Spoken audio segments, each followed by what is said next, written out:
Hello and welcome to Coffee and Kale. Today we are talking to Alexis. He is a medium-sized property investor. He used NACA, one of those programs that people talk about all the time, to start in his real estate homeownership journey, and he has grown it to a portfolio of over 8 properties in less than 2 years. So that sounds interesting. Just keep watching.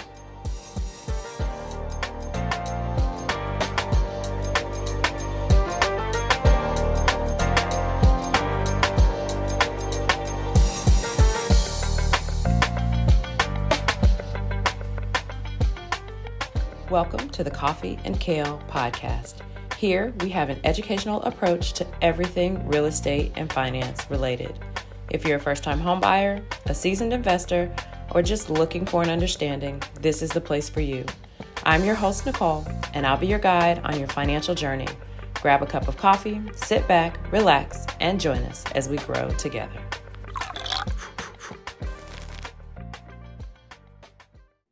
Welcome back to Coffee and Kale. Today we have Alexis joining us. He's from TREH Partners, which is a medium-sized investment firm. And we're going to be talking about how to acquire properties, how to finance them. That sounds interesting. Please keep watching. Hi. Hi. Thank you for joining me today. Thanks for having me. Yeah. So we are talking, as a mortgage loan officer, I get a lot of questions about how do I become an investor, right? Mm-hmm. I usually do a lot of first-time home buyers, which is how we initially met. Exactly. Many years ago. Yeah. Now, how many years have you owned that place? More than 5? The first property, 6 years, but I've known you since 2013, I believe. I'm impressed with people that remember years.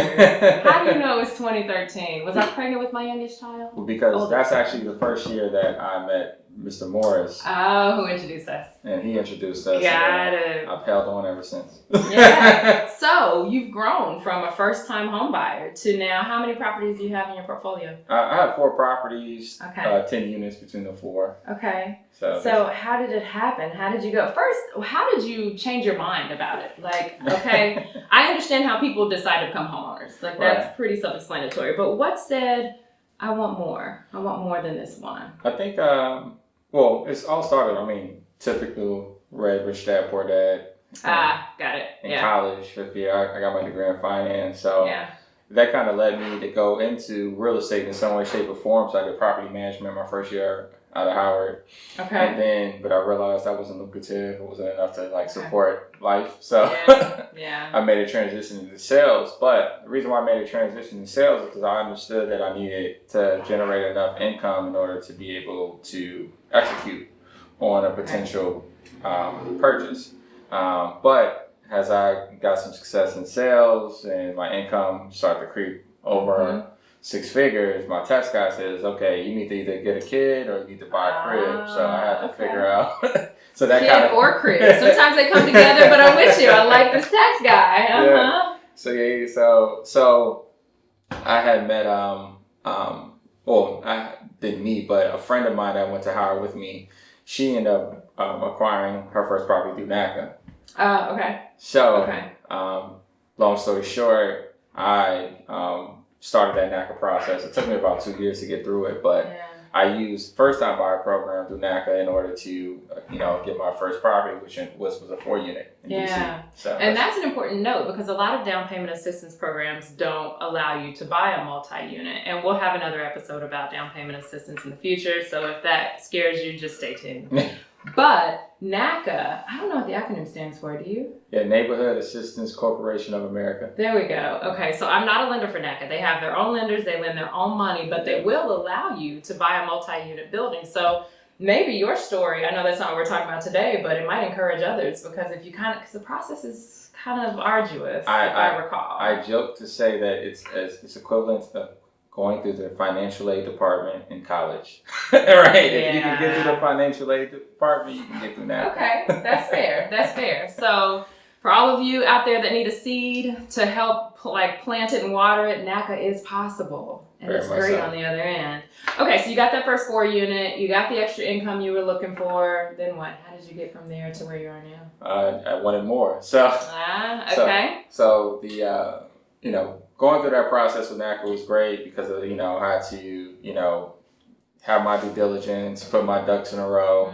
put myself in position in order to even purchase a property. And then also there's a component where it allowed you to rehab the property that you were acquiring. Mm-hmm. So I had some construction. So I'm going through the construction, I'm dealing with contractors, I'm doing draws and buying materials. So once I completed that project, and I moved in, and I got 3 other tenants that's subsidizing my mortgage. So you lived in one and rented the other 3 out. Mm-hmm. Okay. Because it's owner occupied. Mm-hmm. So NACA, the best thing about NACA is that you don't have to put the money down that you need in reserve. Okay. So what I did was I spread the gospel of NACA to all my friends. Yeah. And a friend of mine in Philadelphia also went through the NACA process. He had got a 3-unit, 3-bedroom. Steps from the Temple University. So what ended up happening is he actually even put his money down as well. So now I'm sitting here with $20,000, and he's sitting here with $20,000. He ended up connected with a wholesaler, which presented him opportunity in Philadelphia for a wholesale property that we purchased. Now, what's perfect about this property is that even though it was a single family home, it was zoned multifamily. Okay. So what we did was that we had to do some research and listening to other podcasts. I kind of learned how to I knew what the steps were, but we've never done it before, so we were kind of like learning as we went. Yeah. But we rubbed our 2 nickels together. We ended up getting a hard money loan. Okay. So you got the wholesaler that presents the property to us. We bought it for $90,000. We ended up getting set up with a hard money lender. We had to put. Okay, so describe hard money for our folks out there. So hard money is it's more sort of a short-term loan with investors.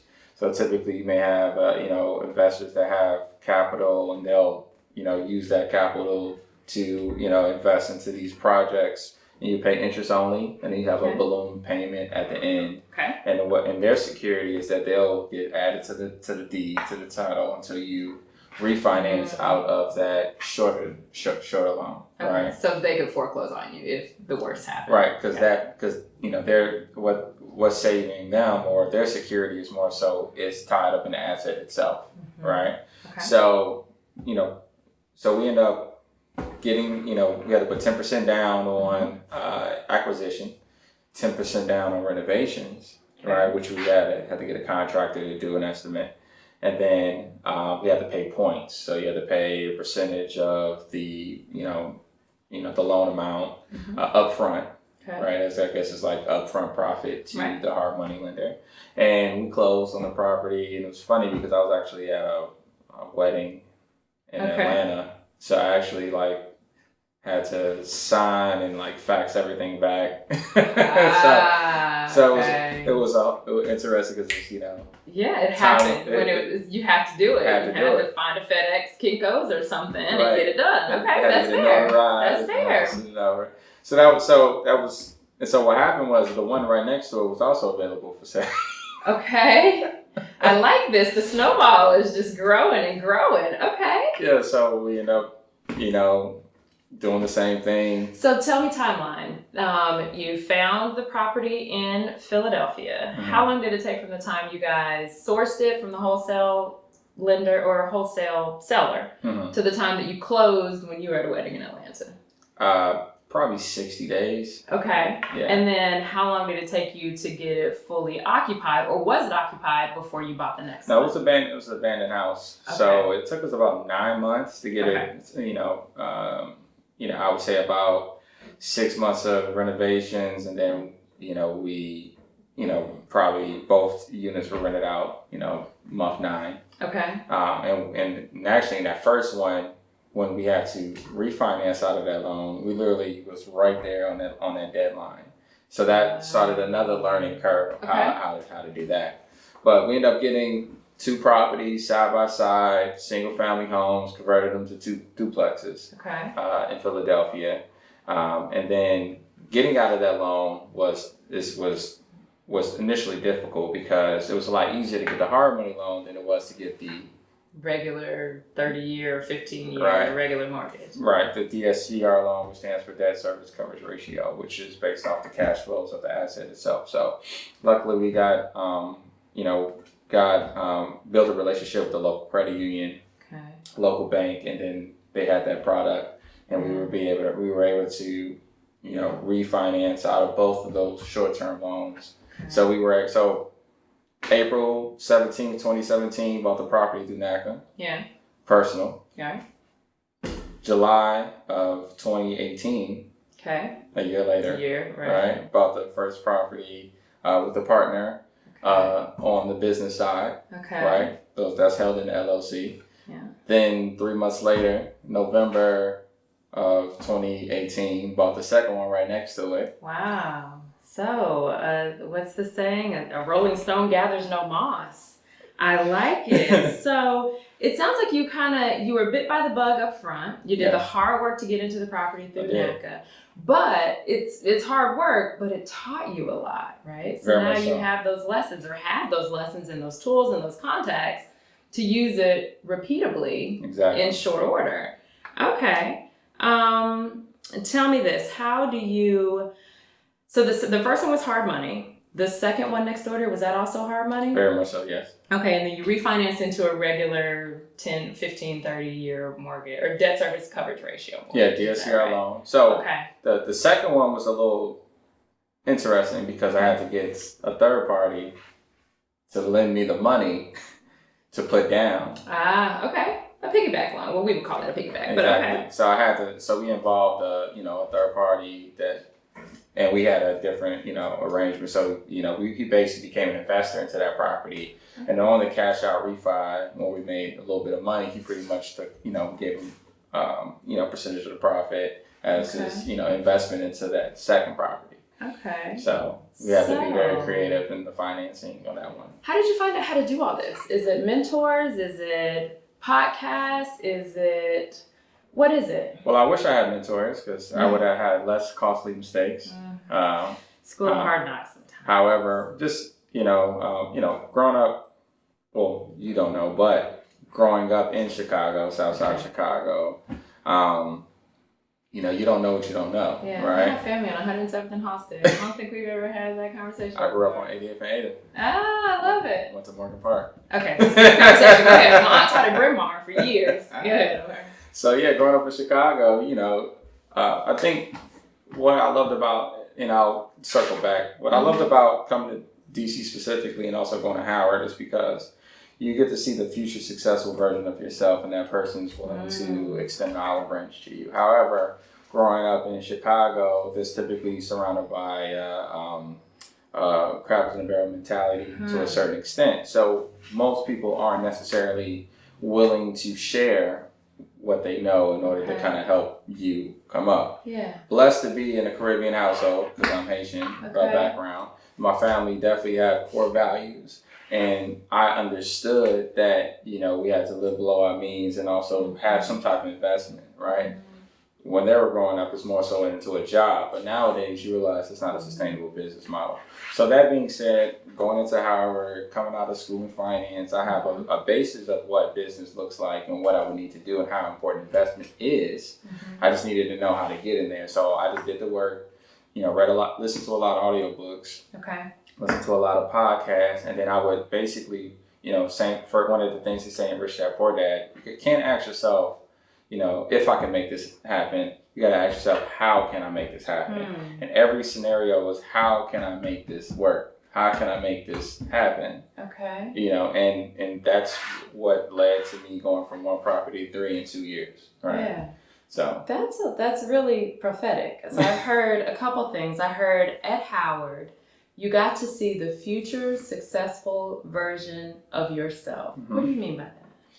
I mean that, so in high school, the people that were popular were either athletes or individuals that probably involved in, less legal activity. Sure. When I went to Howard, I saw that the people that were, celebrated with people that were like getting scholarships, getting job offers, that were like top of class. So it was like Black excellence or excellence in general was celebrated. Right. So when I can see like, hey, you could be successful and cool, or you could be successful, and also share, like it was just a somewhat of a culture shift to me based off what I had experienced the first 18 years of my life. So you were able to use that with the kind of bootstrap understanding of how life operates from the South Side of Chicago Exactly. to build into this. I like it. And that's how I got to where we are right now. So of all the podcasts and audiobooks and life experiences you've had, what do you know now that you wish you'd have known after that first closing, after your first multi-unit, that would have helped you maybe cut out some of the costly mistakes or something else for the next 3 that you bought?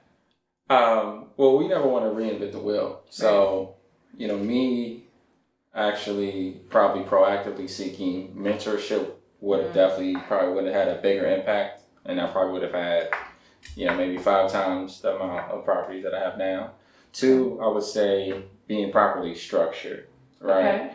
Okay. I think, those that are older than us and that probably had business, when we were younger, they pride themselves on pulling themselves up from their bootstraps and kind of just figuring it out. Right. But there's a right way to do business and there's a wrong way to do business. And I think that I didn't do the best job of properly structuring the entity and separating Joel as an individual and my real estate business, right? And actually running that as its own business, entity, right? Okay. Because when you're talking to your tax professional, they'll tell you, well, everything's a pass-through, so you don't really have to worry about structure. But it is very important that you learn how to structure it up front, because if you have an appetite or intentions to grow, there's that structure is what is what's gonna make or break you. Okay. Right? It's gonna allow you to pivot. It's gonna allow you to absorb the losses or the woes that do come in real estate as you continue to grow. So spend some time setting up the foundation, the infrastructure, the bank accounts, those kinds of things. Yeah, systems is very important. Building business credit is very important. Mm-hmm. Having the right team, whereas, lawyers or bankers or real estate agents or what have you. And also just understanding how mitigating risk. Like, so if this happens, if a tenant doesn't pay, what do you do? What's that timeline? If you want to make a pivot from long-term to short-term or medium, do you have the capital to do that? Where's that capital coming from? Are you bankable?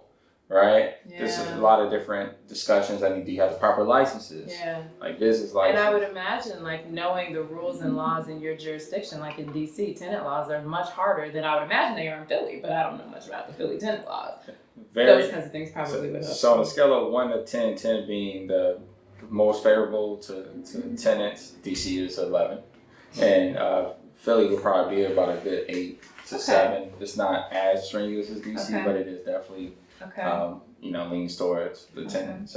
So we've heard hard money, we've heard a debt service coverage ratio mortgage. What other terms, tools do investors need access to that you don't necessarily need to have as an individual homeowner? Okay, so investors should definitely pay attention to cash flows, right? Because cash flow in real estate, you either invest for cash flow or appreciation, right? But in certain markets, you can do both. Okay. But if you're starting off in the beginning investor, I would encourage you to invest for cash flows. Okay. Because cash flows, in theory, will give you a little bit of longevity, right? Okay. But just having a portfolio based off cash flow isn't necessarily the most efficient way to have a portfolio. You want to have a combination of the two, right? So I think that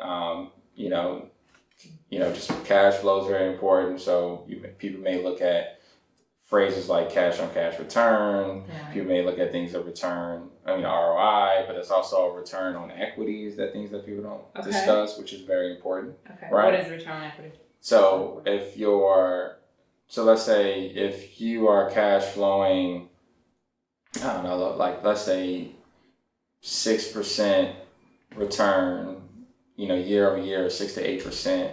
But if you were able to sell that asset and transfer that equity, maybe it's $200,000, that $200,000 is 20% on $1 million property, which may translate to maybe a 15-20 unit in Baltimore. So where you were making, $4,000 a month, maybe you could potentially make, $12,000 a month, right? So now your money isn't moving as efficiently as it should be, right? Because you're just stuck on holding it into this asset that's not yielding. It's like an opportunity cost at that point, right? So when people talk about return on equity, you got to look at the cost of the opportunity cost. Can my money yield me a higher return if I was to maybe do a 1031 exchange and move that money over to, There's another term for our novice investors out there, 1031 exchange. We're gonna do like a description bar full of vocabulary again. And no, I appreciate that. That's good. These are things people don't think about, and how they interchange, right? How they work together. So you guys worked so hard to get that first 4 unit, or was it a 2 unit? The first one you bought in the partnership? Yeah, it was a single family converted to a duplex.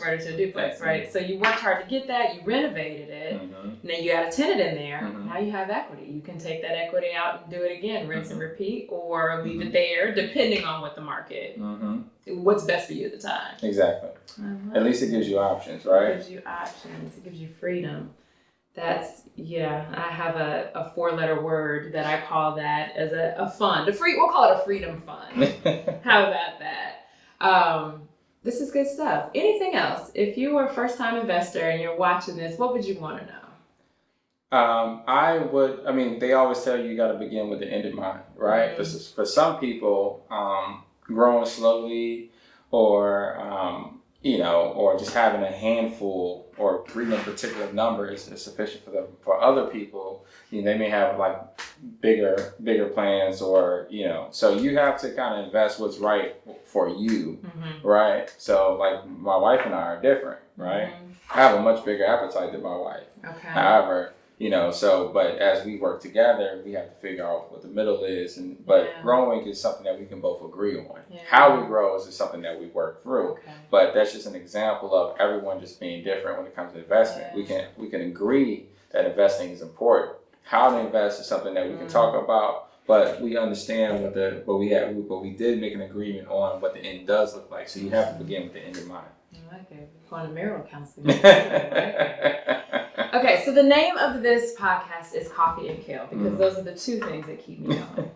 What about you? What handful, 1, 2, or few things keep you moving forward, keep you looking and working towards that future successful version of yourself? I think that, I think I heard this phrase from, I was listening to a gentleman speaking. He was saying that a lot of times people will essentially feed into what they lack to a certain extent, right? So I'm really big on relationships and community. Okay. So I do spend a lot of time,